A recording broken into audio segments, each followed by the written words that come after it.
Two groups of power supplies with wires are screwed to a wooden board. There are 4 pigtails of 4 wires coming from each power supply. Each board with connectors is connected to 4 wires, all in the same order.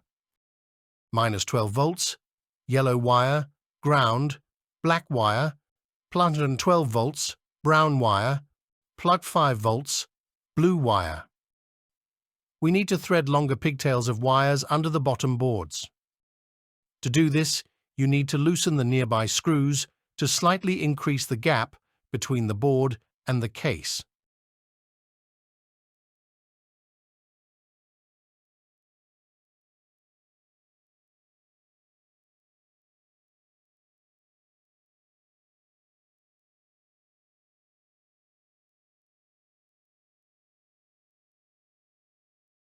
We thread the second pigtail in the same way.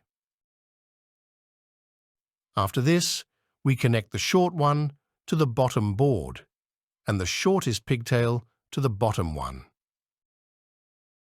It is better to install the rails after connecting the wires.